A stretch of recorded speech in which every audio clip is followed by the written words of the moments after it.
With regard to immigration, this obviously is a huge crisis right now on the border. Again, over 200,000 people last month.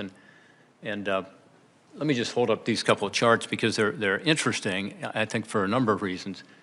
One is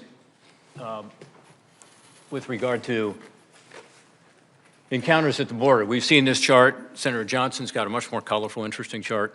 But this is where we are. And I've condensed it a little bit just to start, you know, in the 2018 time period. This is when President Biden is inaugurated. We see this big increase. So we all know about that. And this is why policies, again, are making the job much harder for the people who you work with to be able to keep an orderly and legal process at the border. This is obviously a crisis. But here's the second one. Maybe keep them together if you can. Hold this one up, too. This is the people who are coming to our border from outside of Mexico or El Salvador, Guatemala, Honduras, so-called Northern Triangle. Look at that. That increase is much more dramatic. And these are people who come from Latin America, but they also come from Romania. I mean, they're coming from all over the world. We obviously seen them coming from Haiti. And the photos of what's going on there, I mean, look at this chart. I mean, it's obviously a humanitarian crisis. It's really discouraging to see. But what we're told is very different than what we've heard today. We're told by ICE, Immigration Customs Enforcement, that only 353 Haitians have been flown back to Haiti out of the 13 to 15,000 that you said were there. And yet you're telling us today, you know, we're taking care of it, the number is well below 10,000. That must mean that they were either removed to Mexico or released. I don't think they were removed to Mexico because part of the problem with Title 42 is Mexico's not taking people unless they're Spanish-speaking from Latin America. We need to have our information clear.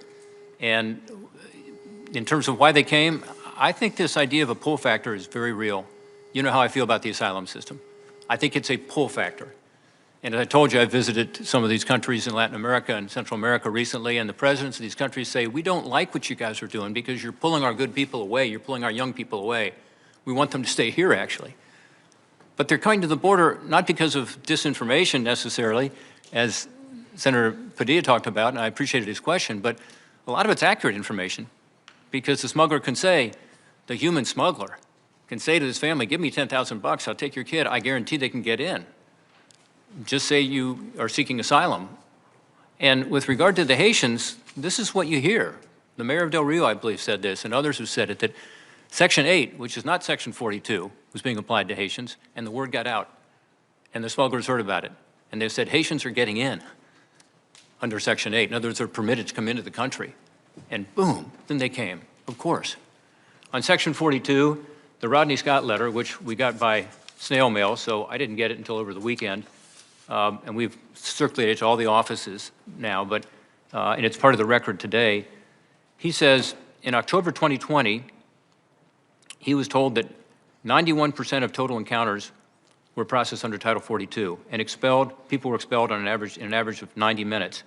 He said, a report I received in August 2021 indicated that nearly 53% were granted exemptions from Title 42, with the majority ultimately being released into the United States. So I understand what you're saying about recidivism, that some of these are people who have been stopped more than once, that's why the numbers are higher. But if it's because of Title 42, then it would have been much more true under the previous administration than this administration, because we've gone from, if these numbers are right, 91% were processed under Title 42 and expelled in 90 minutes, and 53% now are being granted exemptions, at least as of August. So, you know, Title 42 may be short-lived for reasons that are beyond our control in the judicial branch. I understand that. But then we need an alternative. We've got to figure out a way to discourage people from coming to our country by letting them know the border is not open. You can't just come and say that you claim asylum and be able to come in the United States indefinitely. You have to be able to prove that.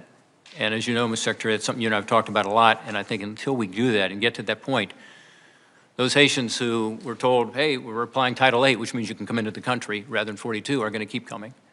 And others will keep coming. And it's not in anybody's interest. And by the way, this notion that this can all be solved by investing in Latin America, particularly in the Northern Triangle countries. That's our response, and the administration typically is we're going to invest in the Northern Triangle countries. I'm not against that. We've done a lot of it, $3.6 billion over the last 5 years, so another $4 billion, we'll see.